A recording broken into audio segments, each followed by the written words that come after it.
So it is Friday, and it is just a couple of days before the start of the new racing season in Hong Kong. And I am so pleased to have gotten the services of Charene Woo up on our channel again. We've had her on Clocking the Gallop before, and I contacted her in the middle of the night in Hong Kong. But I know, and maybe many of you don't know, but this woman that we've got on today does not sleep. She lives, breathes, and works in horse racing 24/7. And by that, I mean 24/7. Charene, great to have you back on our channel. You're looking great for it. And I know you're a workaholic, but it's fantastic to be speaking to you again. Yeah, hi, Nico. Hello, everyone. Thank What? you for inviting me here again for the chat. And yes, just like what you said, I enjoy the horse racing around the world. So I actually seldom sleep, but hopefully I can keep healthy to follow all the horse racing around the world. And that's really enjoyable. And right, I'm very looking forward to the new Hong Kong racing season. I just can't wait because on Sunday, September 11th, will be the season opener in Hong Kong. And the first race will be held at Charene Racecourse. And I hope that the audience and the racing fans around the world will enjoy Hong Kong racing as well.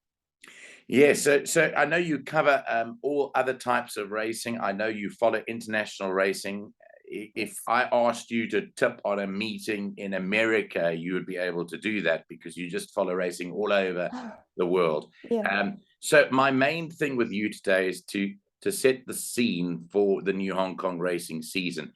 Firstly, let's talk about the riders there.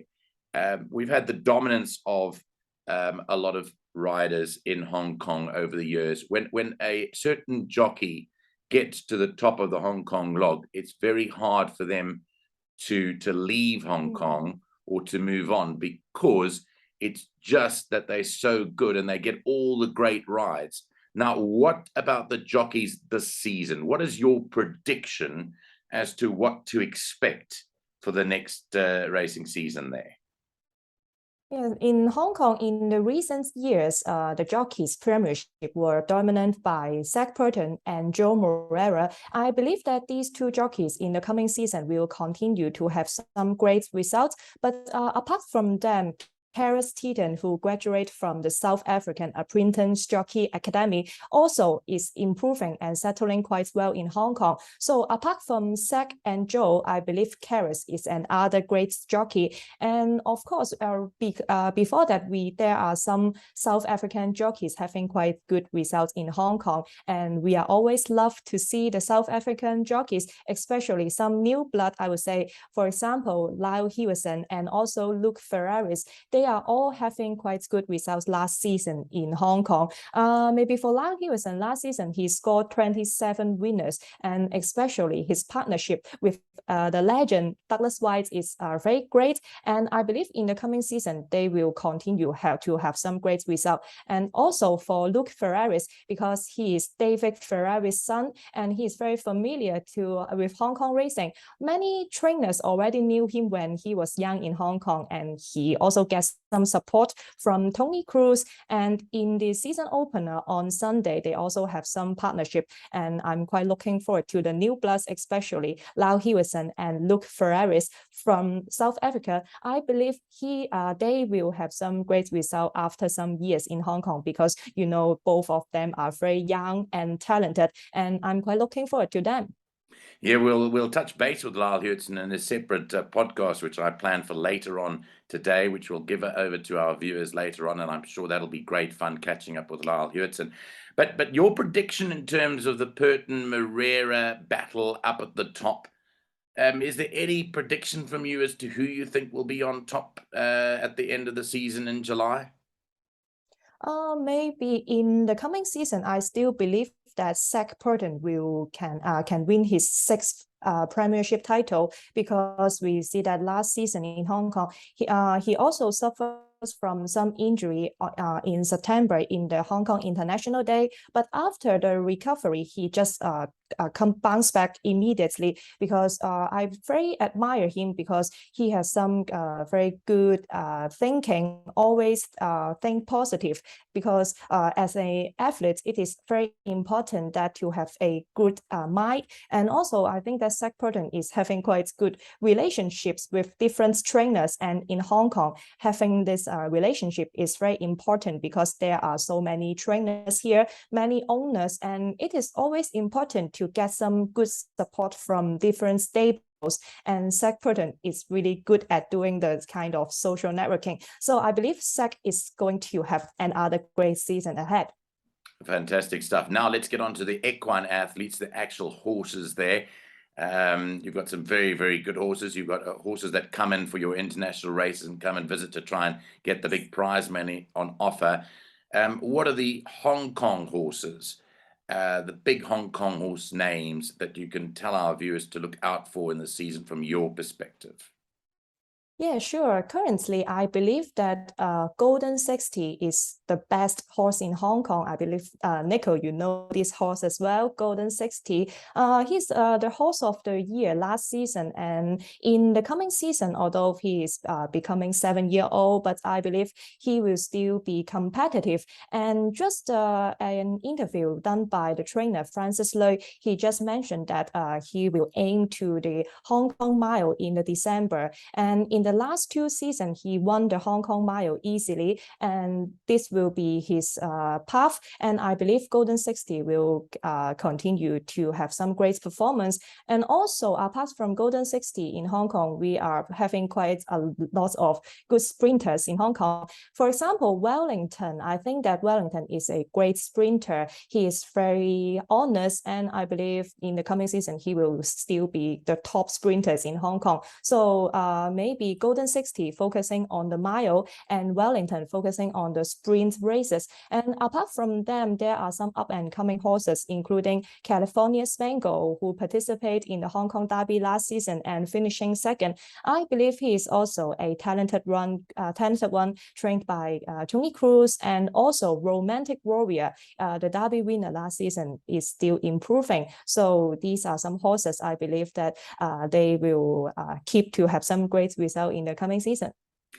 Charene, people want to follow Hong Kong racing. We've got people in this country that absolutely love it, and they need somewhere to go to when there's a race meeting to find out what your selections are. I know that you guys study it and analyze it.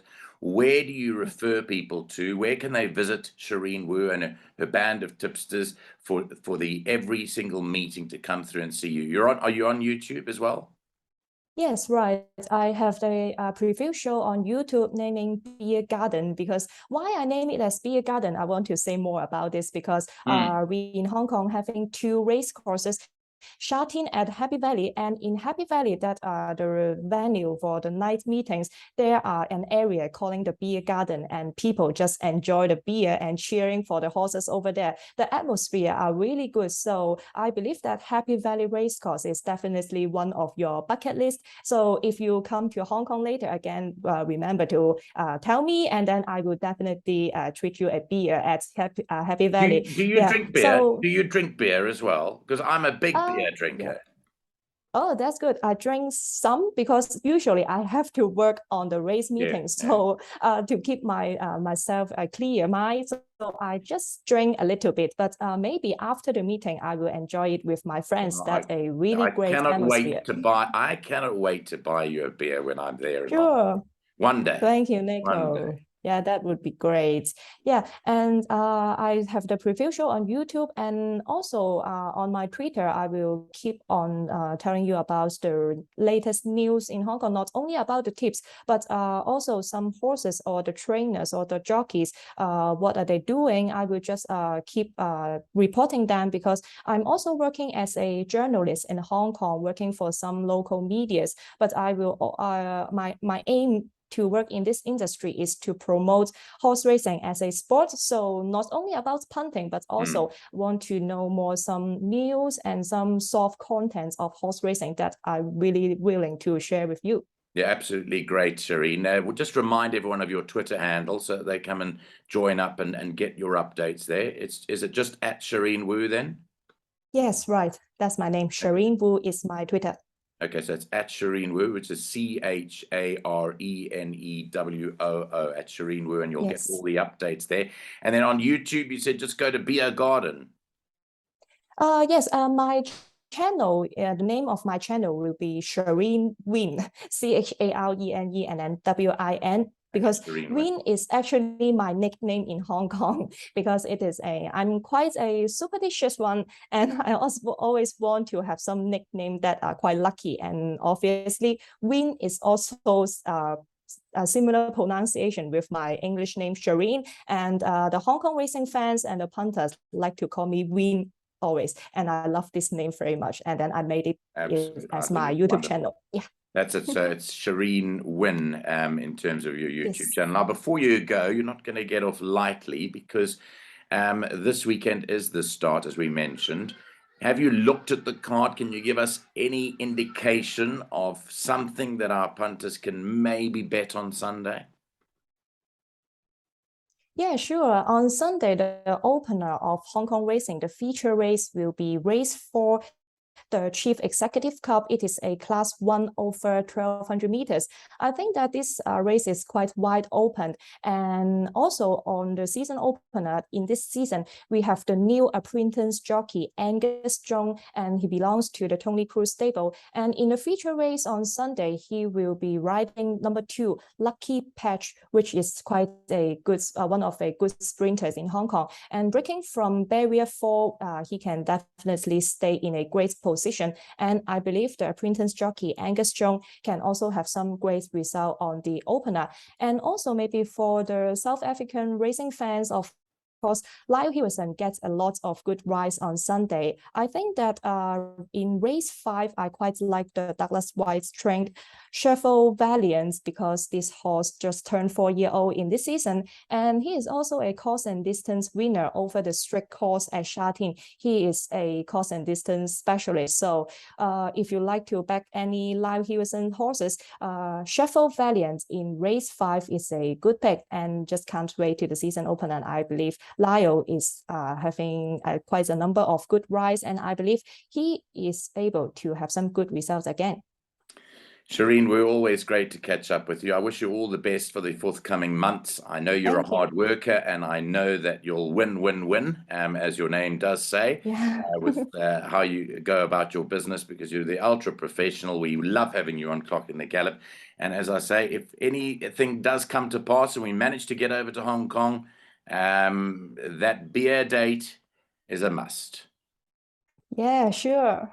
Yes, let's drink beer at Happy Valley together. Thank you, Nico. Lovely having you on. All the best. Take care, and we'll speak to you again soon. Thanks for your time. Thank you, Nico. Finger crossed. Bye-bye. Bye.